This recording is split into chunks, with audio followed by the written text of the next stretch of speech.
Permata TV YouTube Indonesia dengan bangga mempersembahkan sebuah storytelling kekinian abad ini, diangkat dari karya besar Esa Mintarja yang sangat populer di masanya, berlatar belakang kisah tanah Jawa masa lampau, tepatnya di penghujung kejayaan kerajaan tanah Jawa, dengan judul Kisah Api di Bukit Menoreh.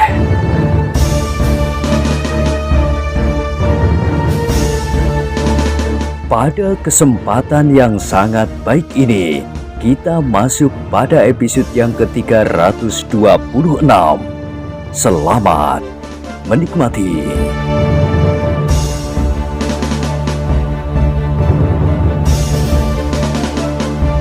Pada episode sebelumnya telah diceritakan, orang tua itu menarik nafas dalam-dalam ketika ia mendengar beberapa orang meneriakan kematian Argojoyo. Seakan-akan berita itu sudah sedemikian meyakinkan bahwa Argojoyo telah mati terbunuh. Si Danti yang mendengar berita itu dari teriakan-teriakan yang seakan menjalar itu, mengangkat wajahnya sejenak. Ia ingin meyakinkan pendengarannya, dan suara yang merambat itu masih saja menggema. Argojoyo mati! Argojoyo mati! Persetan! Si Danti menggeram. Aku tidak memerlukan siapapun lagi. Ayo, siapa lagi yang akan maju ke medan ini? Kau orang tua bangka, kenapa kau diam saja? Apakah kau takut melawan aku, Gembala tua itu menarik nafas dalam-dalam ketika dipandangnya Honggopati sejenak. Orang itu menarik nafas dalam-dalam. Honggopati yang kebetulan juga memandanginya, seolah-olah bertanya kepadanya seperti si Danti. Kenapa kau diam saja? Dan pertanyaan itulah yang mendorongnya untuk maju lagi, tetapi ia masih berkata, "Kenapa kau mengeraskan niatmu serupa itu, si Danti? Jangan banyak bicara, bunuh aku atau aku membunuhmu." Kau menjadi putus asa, seolah-olah hari-hari mendatang adalah hari-hari yang sangat gelap bagimu. Seharusnya kau percaya bahwa Ki Argopati akan bersikap adil. Kau adalah anaknya, dan demikianlah seorang bopo. Betapapun ia bersakit hati, tetapi apabila anak itu telah kembali ke pangkuannya dengan penuh penyesalan, maka ia akan dimaafkan. Bohong! Kau mencoba menjebak aku. Argopati bukan ayahku. Sekali lagi gembala tua itu menarik nafas dalam-dalam. Bahkan tidak sesadarnya ia mengusap dada dengan sebelah tangannya. Kau benar-benar keras hati, Ger. Diam! Diam! Dan si Danti tidak menunggu lagi. Sekali lagi ia menyerang Honggopati yang untuk sejenak masih sempat memandang gembala tua itu dengan penuh pertanyaan di wajahnya. Kiai mau apa sebenarnya? Orang tua itu mengangguk-anggukkan kepalanya. Dipandanginya peperangan yang masih berlangsung untuk sejenak. Kemudian dipandanginya arena yang kecil tempat Honggopati berkelahi melawan si Danti yang menjadi wuru. Ternyata bahwa dalam keadaan yang seakan-akan tidak terkuasai lagi, si Danti menjadi sangat berbahaya. Beberapa kali Honggopati meloncat surut. Namun dengan demikian, perhatian si Danti sebagian terbesar tertuju kepada lawannya. Hampir tidak terbagi selama laki-laki tua itu belum berbuat apa-apa. Namun kemudian hal itu terjadi. Darah si Danti seakan-akan jadi membeku dengan tiba-tiba ketika ia merasa sebuah tangkapan yang tidak dapat dilawannya pada tengkuknya itu. Sebuah tangan yang kuat telah mencekamnya, seakan-akan sebuah jepitan besi telah menghimpit lehernya. Perlahan-lahan, namun tidak dapat dilawannya, tubuhnya serasa menjadi semakin lemah. Akhirnya si Danti merasa bahwa tangannya sama sekali tidak mampu lagi untuk digerakkannya. Pandangan matanya menjadi kabur dan nafasnya menjadi kian sesak. "Tidurlah anak manis." Terdengar sebuah desis di telinganya, tetapi ia tidak dapat berbuat apa-apa lagi. Bahkan kemudian matanya pun menjadi semakin kabur. Honggopati memandanginya dengan penuh keheranan. Ia berdiri tegak di tempatnya sambil memandang si Danti yang pingsan terbaring di tanah. Sedang laki-laki tua itu telah berjongkok di sisi tubuh si Danti yang terbaring itu. "Aku memerlukannya hidup-hidup," berkata orang tua itu kepada Honggopati. Honggopati mengangguk-anggukkan kepalanya, tetapi ia tidak segera menjawab. Ditatapnya si Danti yang sama sekali sudah tidak berdaya lagi. Agaknya orang tua itu telah berhasil menekan simpul syaraf si Danti yang langsung mempengaruhi pusat sarafnya. "Aku akan membawanya ke belakang garis peperangan ini," berkata laki-laki tua itu. "Mudah-mudahan api yang membakar tanah perdikan ini segera akan padam." "Lalu bagaimana dengan pasukan lawan?" bertanya Honggopati. "Usirlah mereka bersama-sama dengan Kerti, Samekto dan para pengawal yang lain." Tetapi orang tua itu mengerutkan keningnya. "Aku harus bertemu dengan Samekto. Ia harus menyediakan sepasukan pengawal yang segera dapat digerakkan menguasai seluruh daerah peperangan, terutama Padukuhan Induk." Honggopati mengerutkan keningnya. Orang-orang yang datang dari luar tanah perdikan ini dan yang kemudian akan melarikan diri pasti akan mempergunakan kesempatan sebaik-baiknya selagi padukuhan-padukuhan ini kosong. Honggopati mengangguk-anggukkan kepalanya.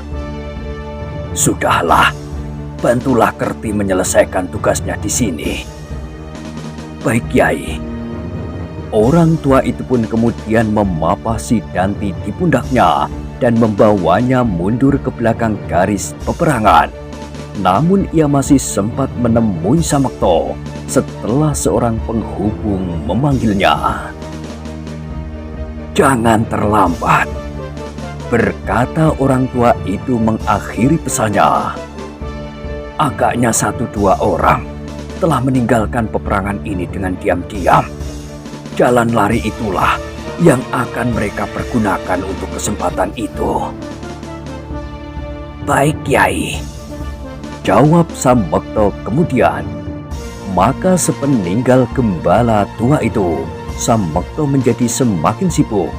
Untunglah bahwa gairah perlawanan pasukan si Danti yang telah kehilangan pemimpin-pemimpinnya itu telah menurun jauh sekali, sehingga pasukan itu terus didorong mundur oleh pasukan pengawal tanah perdikan Menoreh bersama rakyat yang setia kepada pemimpinnya.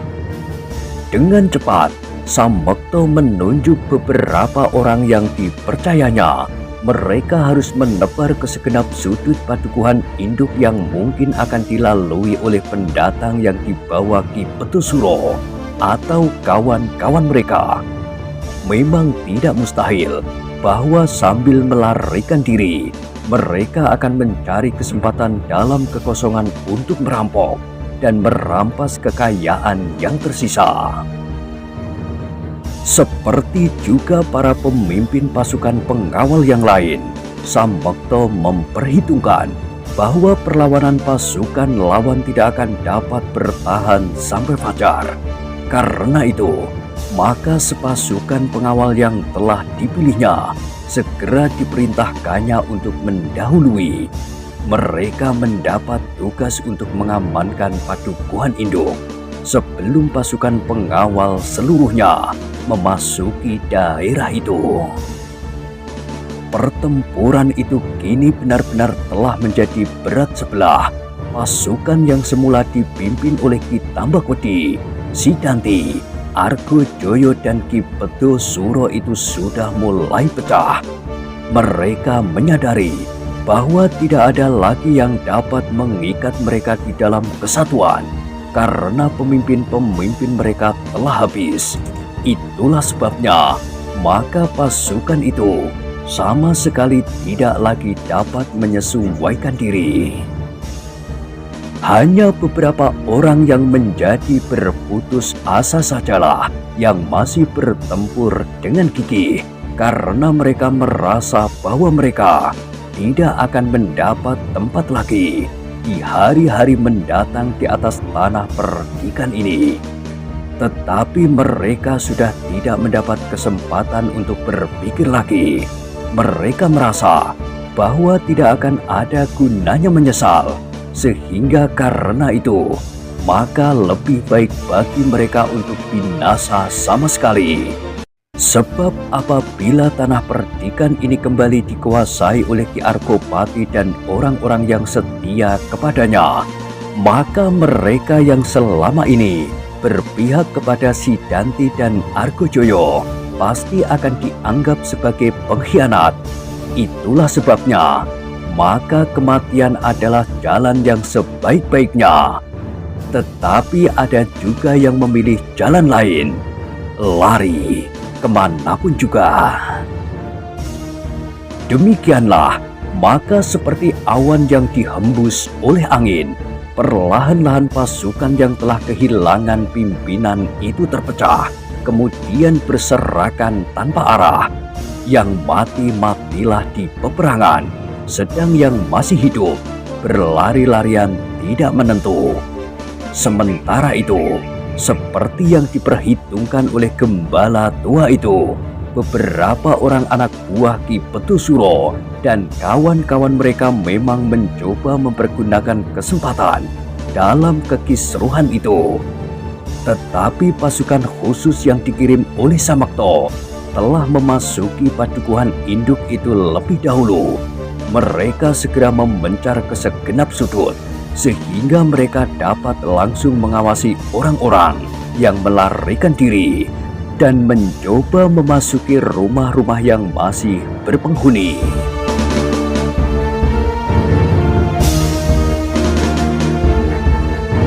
Perkelahian-perkelahian kecil segera terjadi antara orang-orang liar itu melawan para pengawal. Tetapi hal itu tidak terjadi terlalu lama. Mereka yang telah menjadi gelisah dan bingung itu segera meninggalkan padukuhan itu, berlari mencari selamat. Sambil mengumpat-umpat tidak habis-habisnya, mereka berusaha menemukan jalan untuk kembali ke sarang-sarang mereka. Meskipun salah seorang pemimpin mereka yang mereka segani, Ki Bedo Suro, sudah terbunuh. Namun sebagian dari mereka tidak berhasil keluar dari padukuhan induk itu karena tindakan yang cepat dari para pengawal. Korban di antara mereka masih juga berjatuhan satu-satu. Pasukan pengawal yang marah merasa mendapat kesempatan untuk melepaskan dendam yang membara di hati mereka. Setelah beberapa lama, mereka terusir dari padukuhan induk, dari padukuhan-padukuhan lain di sekitarnya. Bahkan ada di antara mereka yang terpaksa meninggalkan halaman dan milik mereka yang mereka kumpulkan sedikit demi sedikit. Sehingga dengan demikian, maka dengan nafsu yang menyala-nyala, pasukan pengawal tanah perdikan menoreh, berusaha mengejar lawan-lawan mereka. Tetapi sejenak kemudian beberapa penghubung telah menyebarkan perintah Samakto. Para pengawal tidak diperkenankan berlaku kasar dan menuruti perasaan masing-masing. Yang penting mereka harus memasuki padukuhan induk tanpa menghiraukan lawan yang melarikan diri terpecah belah. Kita harus segera menyusun diri, menguasai seisi tanah percikan ini sebaik-baiknya. Perintah Samakto. Beberapa kelompok pengawal menjadi ragu-ragu atas perintah itu. Sekian lama mereka menahan kemarahan yang seolah-olah akan meledak di dada masing-masing. Kini mereka mendapat kesempatan itu, apalagi di dalam pertempuran yang baru saja terjadi. Apakah mereka harus melepaskan lawan itu begitu saja? Namun dalam keraguan-raguan itu, mereka merasa bahwa mereka tidak dapat berbuat sekehendak hati. Mereka mempunyai pemimpin, perintahnya harus didengar. Sehingga dengan demikian, maka mereka harus patuh dan melakukan perintah itu. Meskipun demikian, ada juga beberapa kelompok pengawal yang tidak segera mematuhinya. Mereka masih mempergunakan kesempatan terakhir untuk melepaskan dendamnya terhadap pengikut Tambak Wedi yang menjadi sumber penderitaan seluruh rakyat Menoreh. Kita harus melepaskan mereka, berkata seorang penghubung kepada seorang pemimpin kelompok yang sedang kalap. Persetan, geramnya. Aku harus membunuh orang itu. Tanpa menghiraukan apapun lagi, ia mengejar seorang yang sudah tidak terlalu jauh di hadapannya. Agaknya orang itu sudah begitu lelah, sehingga langkah kakinya sudah tidak begitu cekatan. Tunggu, aku bunuh kau! Teriak pemimpin kelompok itu. Orang yang sedang berlari itu berusaha untuk mempercepat langkahnya, tetapi tenaganya tidak memungkinkannya lagi. Bahkan ketika terantuk sebuah batu, maka ia pun terbanting jatuh di tanah. Betapapun penghubung itu mencoba mencegah, tetapi pemimpin kelompok itu sama sekali sudah tidak menghiraukannya lagi. Ketika orang yang terjatuh itu berusaha untuk bangkit, maka ujung pedang pemimpin kelompok itu segera membenam di punggungnya. Tidak ada keluhan sama sekali yang terdengar.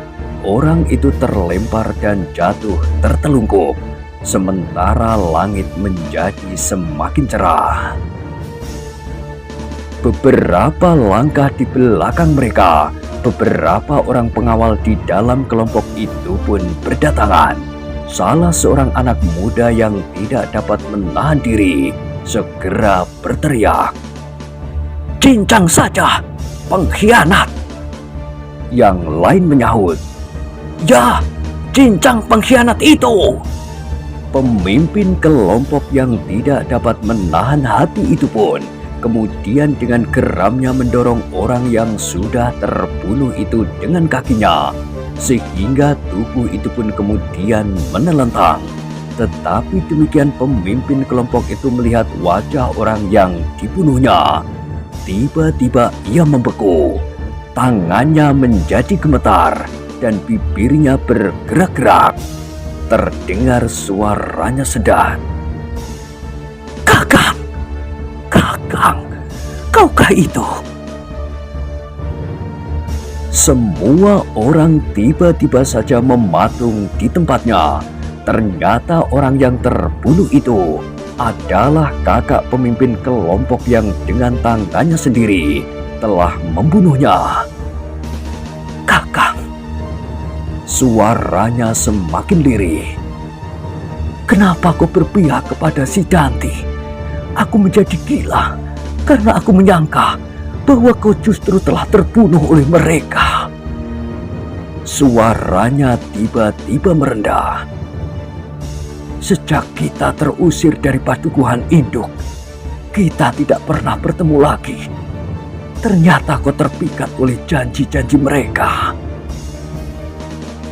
Namun pemimpin pengawal itu tidak dapat menahan diri ketika hatinya serasa seakan-akan terpecah.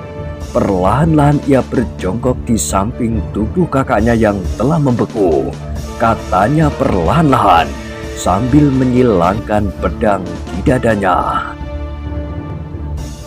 "Maafkan aku, kakak. Aku sama sekali tidak menyangka bahwa kaulah yang telah aku bunuh. Bukan maksudku sama sekali. Meskipun seandainya aku tahu kau berpihak kepada lawan." Dan kepalanya pun menjadi semakin tertunduk ketika terbayang wajah ayah dan ibunya. Ayah dan ibunya yang meninggal beberapa tahun yang lalu, hampir berturut-turut. 3 tahun ia kehilangan kedua orang tuanya. Selama itu kakaknya itulah yang mengasuhnya, memberinya tempat tinggal dan makan. Tetapi kini ia telah membunuhnya. Ketika pemimpin kelompok itu berpaling, dilihatnya penghubung yang selama itu mencoba mencegahnya. Dengan penuh sesal ia berkata, "Aku bersalah. Aku tidak mentaati perintah Ki Samekto, dan aku harus menebus kesalahan itu dengan taruhan yang terlampau mahal." Penghubung itu tidak menyahut. Ternyata peperangan memang begitu kejam, sehingga memaksa seorang adik untuk membunuh kakaknya sendiri, walaupun tanpa disadarinya. "Sudahlah," akhirnya penghubung itu berkata, "Ki Samekto memerlukan kalian di Padukuhan Induk. Berkumpullah, kalian akan mendapatkan petunjuk. Hal-hal serupa ini agaknya memang telah diperhitungkannya. Bukan saja pembunuhan adik atas kakaknya, tetapi juga pelepasan dendam yang berlebih-lebihan di antara kita sendiri." Pemimpin kelompok itu berdiri perlahan-lahan. Kepalanya masih tertunduk, tetapi kepala yang tertunduk itu mengangguk. "Kita akan menyelesaikan sisa-sisa persoalan ini dengan cara yang lain," berkata penghubung itu. Dan Ki Samekto sudah mempertimbangkan cara yang sebaik-baiknya. "Iya, aku telah terjebak oleh nafsuku sendiri," desis pemimpin kelompok yang kalap itu. Sejenak kemudian, maka dengan kepala tunduk seluruh kelompok itu pun segera meninggalkan tempat itu. Namun pemimpin kelompok itu masih berdesis, "Besok aku minta izin khusus untuk menguburkan mayat kakak." Tidak seorang pun yang menjawab. Sesal yang sangat telah melepaskan segala macam dendam di dalam dada pemimpin kelompok itu.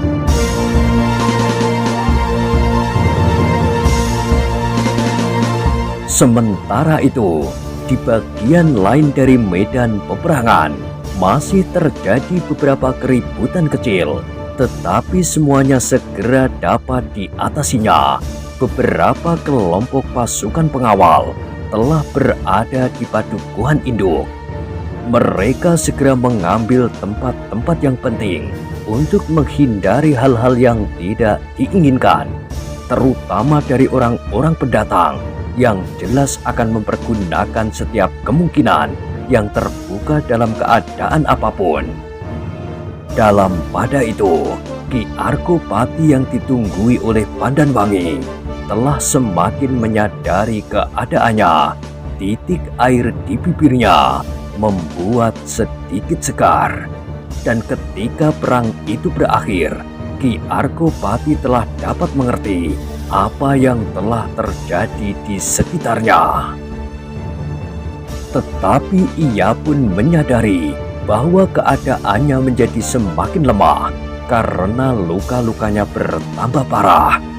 Tetapi hatinya seakan-akan rontok ketika usungan yang membawanya memasuki pintu gerbang Padukuhan Induk yang telah sekian lama ditinggalkannya. Dengan suara yang lemah ia berdesis, "Wangi, apakah aku tidak bermimpi?" "Tidak, Ayah," jawab Pandanwangi. "Ayah sedang memasuki Padukuhan Induk." Ki Argopati menarik nafas dalam-dalam. Ketika ia menatap langit yang terbentang, maka cahaya fajar telah menjadi semakin terang. Ternyata Tuhan masih memperkenankan aku untuk memasuki padukuhan ini kembali. Bukankah kita memohonnya? Sahut anaknya. Dan permohonan kita sama sekali tidak berlebih-lebihan. Permohonan yang ternyata diperkenankan oleh Tuhan. Iya, kita wajib berterima kasih. Suara Ki Argopati merendah di antara desah nafasnya. Kau tidak boleh melupakan apa yang telah terjadi hari ini, Wangi. Pandan Wangi menganggukkan kepalanya. Ternyata kita tidak berjuang sendiri. Tuhan telah mengirimkan kepada kita beberapa orang yang ternyata memegang peranan di dalam perjuangan ini. Pandan Wangi menundukkan kepalanya. Sekilas ia melihat pagar-pagar batu di sebelah menyebelah jalan masih seperti pada saat ditinggalkannya.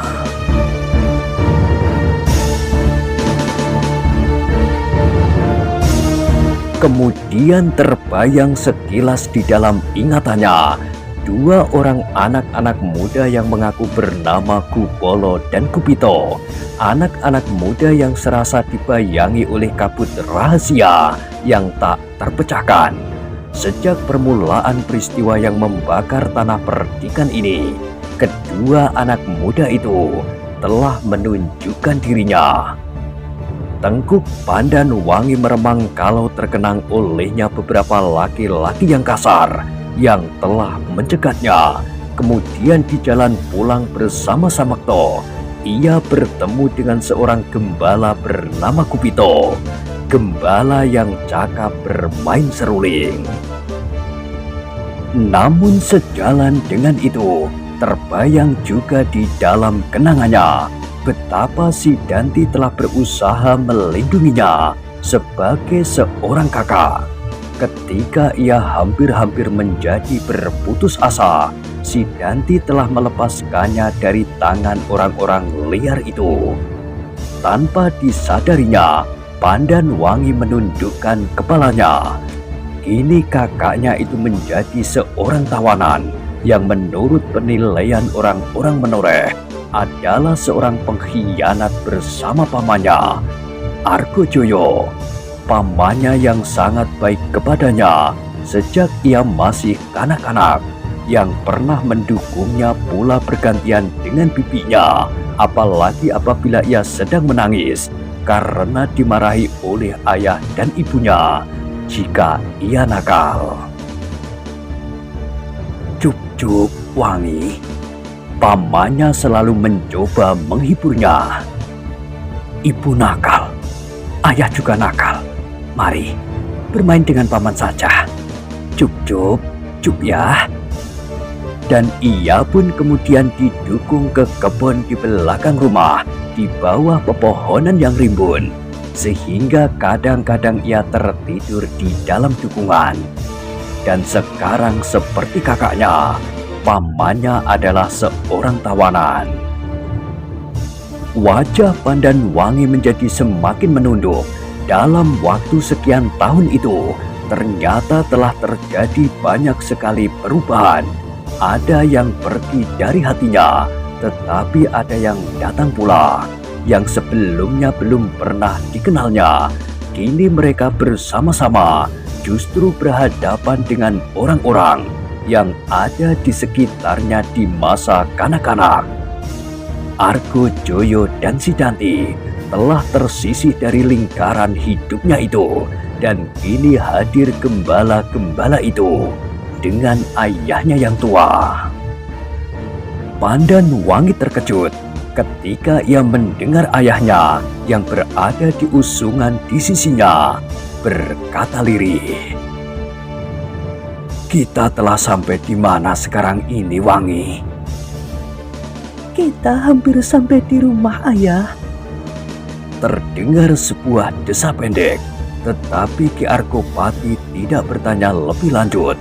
Sebenarnya lah bahwa mereka telah hampir sampai di rumah Ki Argopati di Padukuhan Induk.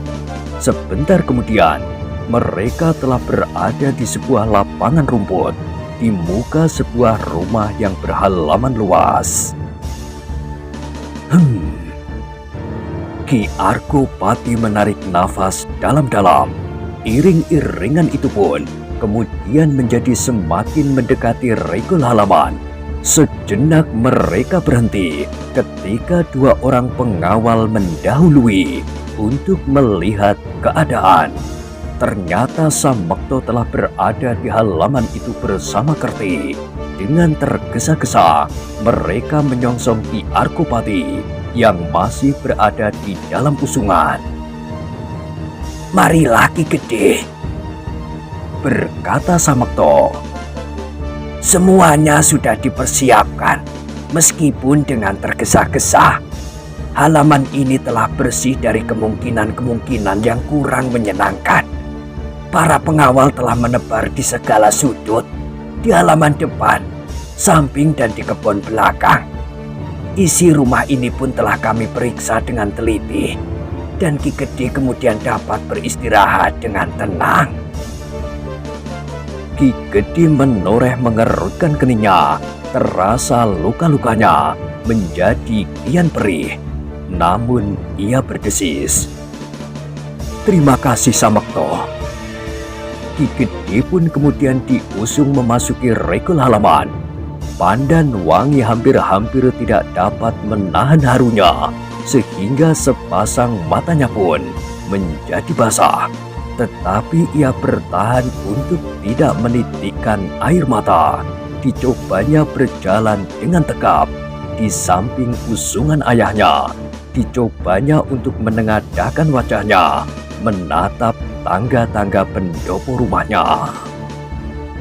Namun ketika tampak olehnya tanaman-tanaman bunga yang dipeliharanya dengan hati-hati, pepohonan dan seluruh halaman rumahnya menjadi sangat kotor seperti hutan perdu, maka terasa kerongkongannya seakan-akan tersumbat. Rumah itu seolah-olah sudah berubah menjadi rumah hantu. Di sana sini sarang laba-laba bergayutan, putih kehitam-hitaman.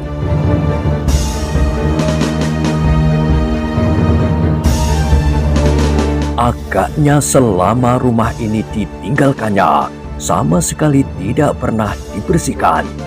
Ditambah wedi, si Danti dan orang-orangnya yang tinggal di rumah ini sama sekali tidak sempat memperhatikan sarang laba-laba dan tumbuh-tumbuhan liar di halaman. Tetapi saat itu Pandan Wangi pun tidak sempat memperhatikannya terlalu lama. Ia selalu berada di samping ayahnya ketika usungan itu dibawa masuk ke ruang dalam. Sebuah lampu minyak yang buram masih menyala di atas acuk-acuk meskipun hari sudah menjadi semakin terang. Tetapi sinarnya sama sekali sudah tidak berarti. Bahkan semakin lama menjadi semakin redup karena minyak di dalamnya sudah habis sama sekali.